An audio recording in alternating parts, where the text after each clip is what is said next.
High smart students, welcome to smart tutorial hub. আরও একটা নতুন ভিডিওতে সবাইকে স্বাগত জানাই। আজকের এই ভিডিওটা তোমাদের ক্লাসের একটা অত্যন্ত গুরুত্বপূর্ণ টপিক। এই ভিডিওটা দেখার আগে যারা চ্যানেলে নতুন তারা চ্যানেলটা সাবস্ক্রাইব করে নাও, পাশে থাকা বেল আইকনটা প্রেস করে দাও যাতে আমাদের সমস্ত ভিডিওর আপডেটস তোমাদের কাছে পৌঁছাতে পারে। আমরা সমস্ত ক্লাসের ভিডিওর জন্য আলাদা আলাদা প্লেলিস্ট তৈরি করে দিয়েছি। তোমার ক্লাসের প্লেলিস্ট থেকে তুমি সমস্ত ক্লাসগুলো সেখানে পেয়ে যাবে। ভালো করে মন দিয়ে দেখো ভিডিওটা। দেখার পরে যদি কোথাও কোনো সমস্যা থেকে থাকে অবশ্যই আমাদেরকে কমেন্টে জানাবে, এবং আমাদের অনলাইন এবং অফলাইন ব্যাচে যুক্ত হওয়ার জন্য ডেসক্রিপশনে হোয়াটসঅ্যাপ নম্বর রয়েছে, সেখান থেকে সরাসরি আমাদের সঙ্গে যুক্ত হয়ে যাও। এছাড়াও আমাদের যে সমস্ত সোশ্যাল মিডিয়া প্ল্যাটফর্ম রয়েছে, ফেসবুক, ইনস্টাগ্রাম, টেলিগ্রাম, সেই সমস্ত চ্যানেলে যুক্ত হওয়ার জন্য লিঙ্ক আমরা ডেসক্রিপশনে প্রোভাইড করছি, সেখান থেকে চটপট করে যুক্ত হয়ে যাও। আরেকটা কাজ তোমাদেরকে করতে হবে, সেটা কি, অনেক অনেক বেশি করে ভিডিওগুলো শেয়ার করতে হবে। আমাদের চ্যানেলের লিঙ্কটা অনেক বেশি করে শেয়ার করতে হবে, যাতে আমাদের স্মার্ট টিউটোরিয়াল হাব চ্যানেলের সদস্য সংখ্যা আমরা বাড়াতে পারি।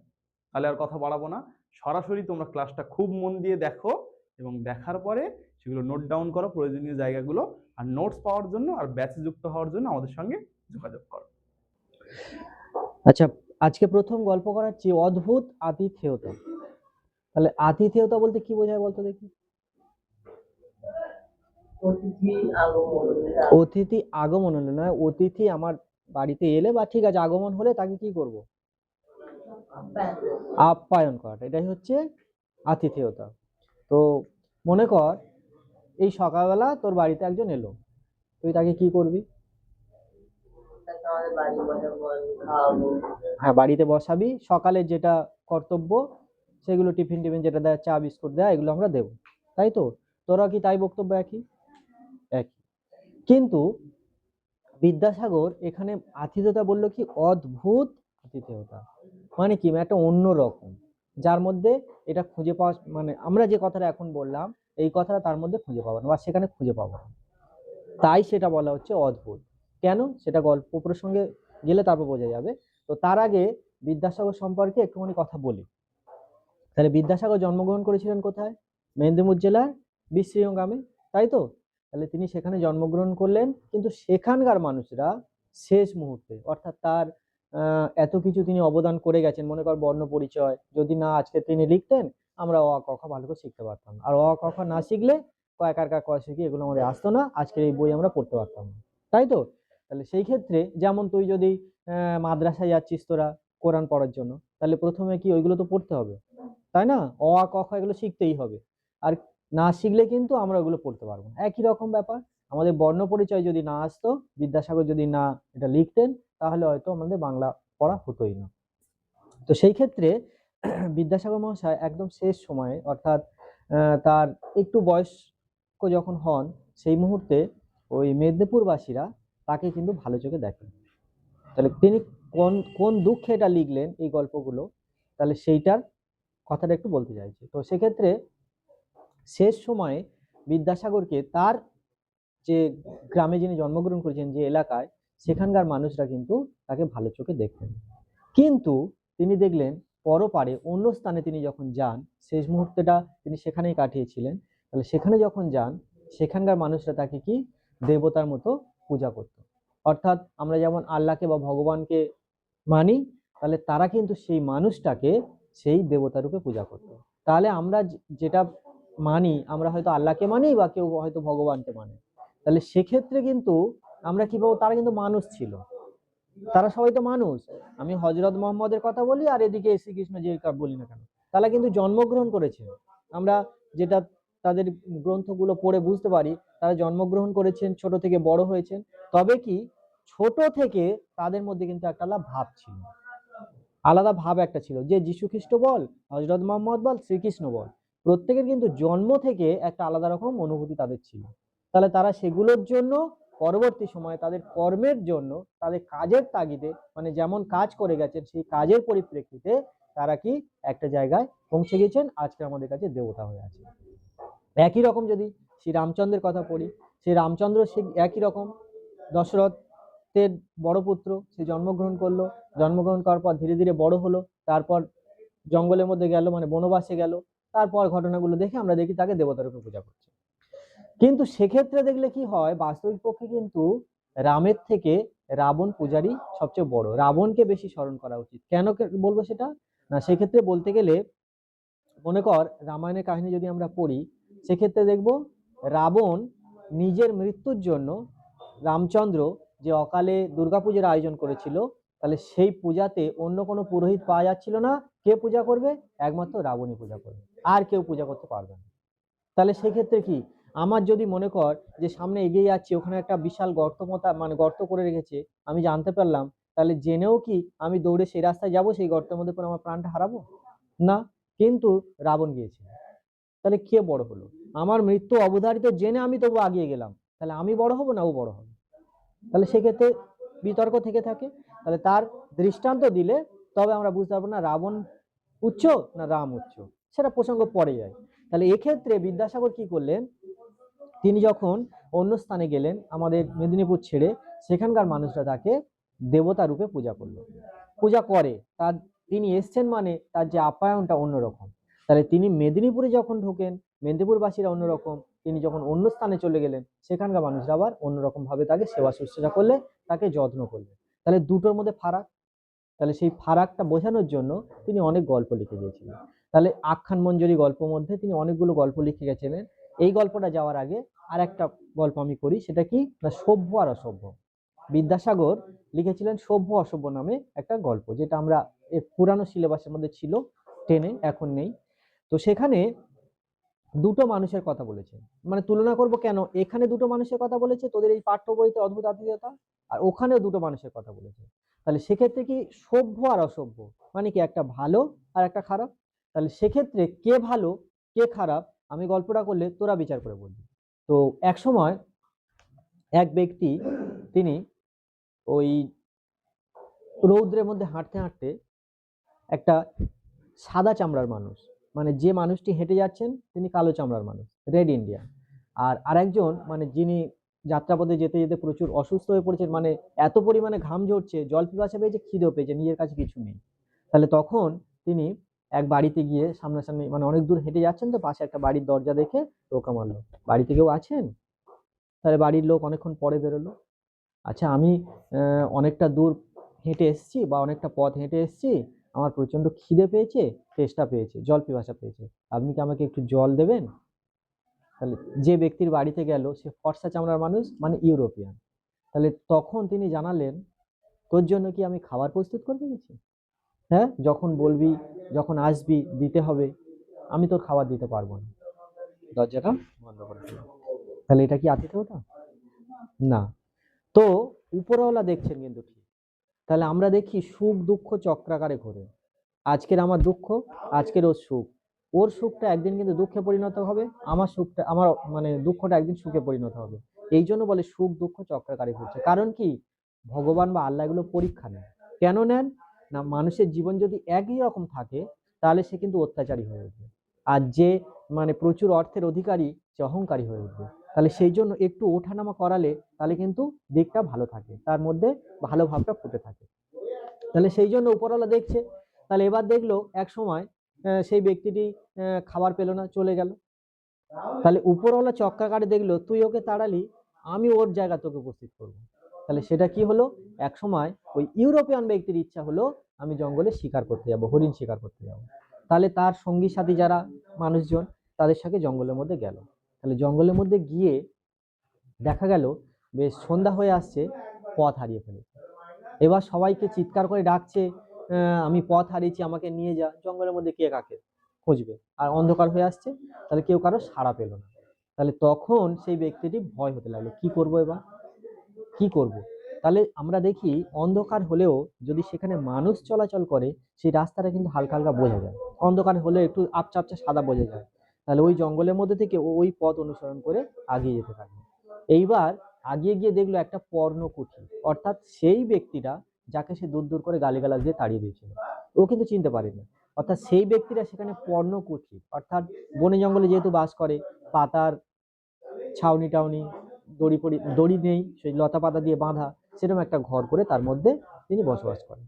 তাহলে সেই ক্ষেত্রে তিনি যখন সেখানে গেলেন, সেই ব্যক্তি অর্থাৎ সেই ইউরোপিয়ান ব্যক্তিটিকে, রেড ইন্ডিয়ান যে কালো চামড়ার মানুষ, ফর্সা চামড়ার মানুষটাকে চিনতে পারলেন। এই সেই ব্যক্তি যে আমাকে, আমি একটু খাবার আর জল চেয়েছিলাম, আমাকে না দিয়ে দূর দূর করে গালিগালাজ দিয়ে তাড়িয়ে দিয়েছিল, তাহলে আমার উচিত কি? টিট ফর ট্যাট, ও আমাকে ইট মেরেছে বলে আমি পাটকেল মারবো ছুঁড়ে? না। তাহলে এটাই হলো আতিথেয়তা। তখন তিনি কি করলেন, যে রেড ইন্ডিয়ান ব্যক্তিটাকে গিয়ে ইউরোপিয়ান ব্যক্তি জানালো, আচ্ছা আমি পথ হারিয়েছি, আমার যাওয়ার রাস্তাটা একটু বলে দেবে? তাহলে যেহেতু সন্ধ্যা হয়ে এসছে, মানে অন্ধকার চারিদিকে, তাহলে ওই ব্যক্তিকে যদি আমি আগিয়ে দিই হয়তো আমি দিতে পারবো, কিন্তু যদি কোনো জন্তু জানোয়ার আক্রমণ করে, তাহলে কতটা তার আন্তরিকতা। ও আমাকে তাড়িয়ে দিয়েছে অথচ খাবার দেয়নি, অথচ তার আন্তরিকতায় প্রকাশ পাচ্ছে কি, না আমাকে ওকে যে কোনো উপায়ে ভালোভাবে রাখতে হবে। কেন না, এই রাত্রের মধ্যে যদি আমি ওকে আগিয়ে দিই, আর এই রাত্রের মধ্যে যদি আমি ওকে চলে যেতে বলি, আমি যদি ওর রাস্তা দেখিয়ে দিই, তাহলে বনের বিভিন্ন রকম জন্তু জানোয়ার আছে, তাকে আক্রমণ করতে পারে। তাহলে ও আমাকে দেখেনি, কি হয়েছে, ও তো আমার অতিথি, তাহলে অতিথিকে সেবা করা আমার পরম ধর্ম। তাই আমি ওকে বললাম যে তুমি আজকের রাত্রিটা আমার এখানে থাকো, আমার পণ্যকুটিরে থাকো, আমি পরের দিন সকালে তোমাকে আবার যথা জায়গায় পৌঁছে দেবো। তাহলে তখনও কিন্তু ওই মূর্খটা তাকে এখনো চিনতে পারলো না, তখনও চিনতে পারলো না। তাহলে এবার রাত্রে কি করলো, সেই রেড ইন্ডিয়ান ব্যক্তি তার যে খাবার, সে তো গরিব মানুষ, তাহলে তার যে খাবারটুকু ছিল সেইটুকুনি সেই ব্যক্তিকে খেতে দিল। সে যে জায়গায় ঘুমায় তাকে সেই জায়গায় ঘুমাতে দিল এবং সারা রাত পাহারা দিল। কেন? ও আমার অতিথি। তাহলে অতিথি সেবা করা আমার পরম ধর্ম। তাহলে সেই ক্ষেত্রে ওর অতিথি হিসাবে সেবা করে পরের দিন যখন সকাল হবে, তখন সকালে তাকে রাস্তা দেখিয়ে দিতে যাচ্ছে। তখন সেই মূর্খ চিনতে পারলো যে এই সেই ব্যক্তি যাকে আমি একটু জল খাবার দিইনি, গালিগালাজ করে তাড়িয়ে দিয়েছিলাম। তাহলে তখন চিনতে পেরে কিছু টাকা নিয়ে তাকে দিতে যাচ্ছে। তাহলে সেই টাকাটা ইউরোপিয়ান ব্যক্তির কাছ থেকে রেড ইন্ডিয়ান ব্যক্তিটি নেয়নি, তার পরিবর্তে তিনি তাকে জানিয়েছেন এই অর্থের কোনো প্রয়োজন নেই, আপনার প্রতি আমার একটা সবিনয় নিবেদন। নিবেদনটা কি না, যখন যে অবস্থায় যে মানুষ হোক না কেন, আপনার কাছে গিয়ে যদি সাহায্য প্রার্থনা করেন, আপনি দিতে পারবেন না খুব ভালো কথা, কিন্তু গালিগালাজ দিয়ে দূর দূর করে তাড়িয়ে দেবেন না। তাই দেখবি অনেক সময় আমরা ট্রেনে যাই বিশেষ করে, অনেক ব্যক্তি ওঠেন, ভিখারিরা ওঠেন, টাকা পয়সা চায়, আমরা না পারলে কি করে, মাফ করবেন, এই কথাটা বলে দিই, বলি তো এটা। তাহলে কি আমি পারবো না, ঠিক আছে, তাহলে ওই জায়গা থেকে আমরা শিক্ষাটা পেলাম যে আমি পারবো না, ঠিক আছে, তা বলে তাকে কি গালিগালাজ করে তাড়িয়ে দেবো?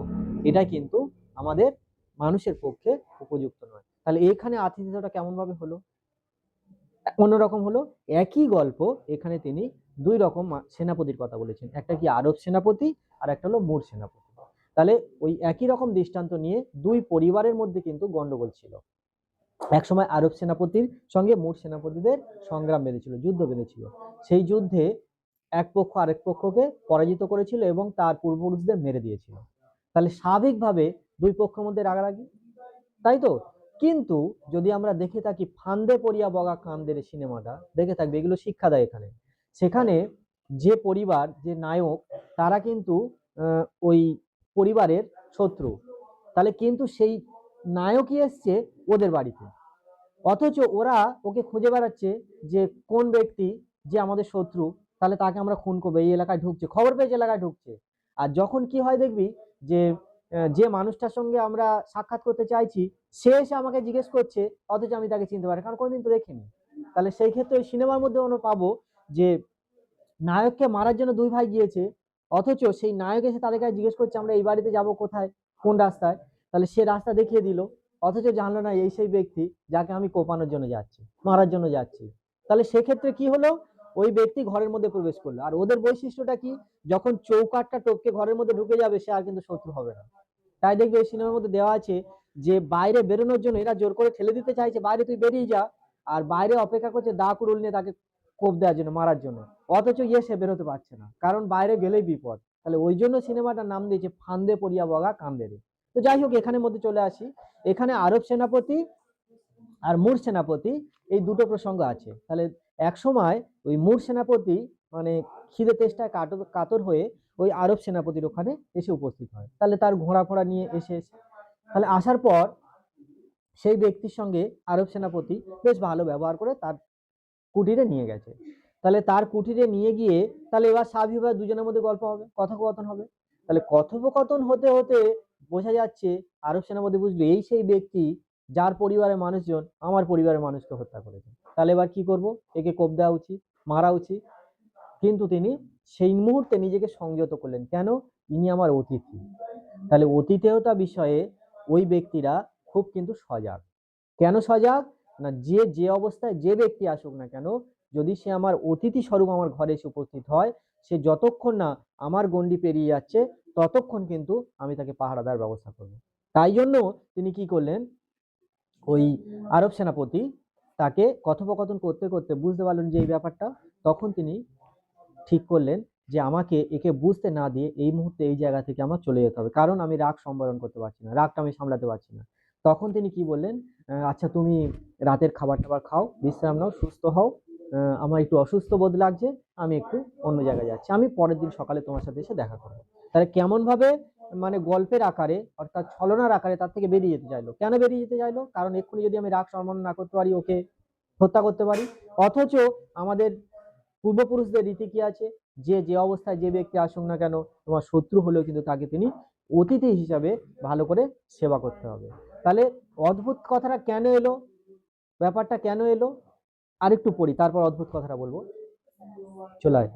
তাহলে সেক্ষেত্রে মানে ও অতিথি হিসেবে থাকলো, সারা রাতের খাবার দাবার ব্যবস্থা, তার যে আর সব সেনাপতি আছে তাদেরকে দিয়ে শুশ্রূষা মানে সেবা করার দৃষ্টান্ত তিনি সব গুছিয়ে বলে গেলেন। এর পরবর্তী মুহূর্তে দেখা যায় যে সকাল হলে তিনি উপস্থিত হন। উপস্থিত হলেন, হওয়ার পর তিনি দেখলেন যে ওনার ঘোড়াটা তো অসুস্থ, আঘাত পেয়েছে। তাহলে আমি আমার যে উচ্চ ঘোড়া, যে খুব দ্রুত দৌড়াতে পারবে, সেই ঘোড়াটা ওকে দিই। কেন দিল? না, দেখলো যে যখন ওকে একটা শর্ত দিল, এই অবস্থায় আপনি এই ঘোড়াটাকে নিয়ে এই মুহূর্তে সূর্য ডোবার আগে আমার এলাকা থেকে আপনি পরিত্যাগ করুন, চলে যান। কেন? না, সূর্য যদি ডোবে তাহলে আমার থেকে ভয়ঙ্কর আর কেউ হবে না তোমার প্রতি। তাই কি করলো, তাকে সারা রাত সেবা শুশ্রূষা দিল, সকালে উঠে ঘোড়া দিল, এবং তার যে ঘোড়া তার থেকে দ্রুতগামী ঘোড়া দিল। তাহলে সেই ঘোড়ায় উঠে সে যাচ্ছে, উনি আবার পিছন পিছন যাচ্ছে, যে আমি সূর্য ডোবার আগে আমার অতিথিকে ঠিক জায়গায় পৌঁছে দিতে পারছি কিনা। তাহলে দেখ অদ্ভুত কথাটা কেন হলো, আমার শত্রু, অথচ আমি তাকে সেবা করলাম, তাকে সারা রাত পাহারা দিলাম, সকালে বাড়ি যাওয়ার জন্য উপযুক্ত ব্যবস্থা করে দিলাম। তাহলে এই কারণের জন্য শত্রু কাছে এলো, শত্রুকে হত্যা না করে তাকে আমি ভালোভাবে নির্বিঘ্নে তার বাড়ি পৌঁছে দেওয়ার কৌশল আয়ত্ত করলাম বা কৌশল তাকে করে দিলাম। এই জন্য এটা অদ্ভুত আতিথ্য নামে পরিচিত। তো স্মার্ট স্টুডেন্টসরা, এই ক্লাসটা খুব মন দিয়ে করার জন্য সবাইকে অসংখ্য ধন্যবাদ। ভিডিওটা যদি তোমার ভালো লেগে থাকে অনেক অনেক বেশি করে শেয়ার করে দাও, লাইক করো, কমেন্ট করো, আর বন্ধু বান্ধবীদের মধ্যে বেশি বেশি করে আমাদের ভিডিও এবং চ্যানেলের লিঙ্কটা পাঠাতে হবে। কারণ কি, আমরা চাইছি স্মার্ট টিউটোরিয়াল হাব পরিবারটাকে অনেক অনেক বড় করার জন্য। তুমি এই পরিবারের অত্যন্ত একটা গুরুত্বপূর্ণ সদস্য, তোমারও কিন্তু দায়িত্ব আমাদের পরিবারটাকে সবার কাছে পৌঁছে দেওয়ার জন্য। সবাই ভালো থাকবে, সুস্থ থাকবে, নিজের খেয়াল রাখবে আর পড়াশোনা করবে, ঠিক আছে? Thank you.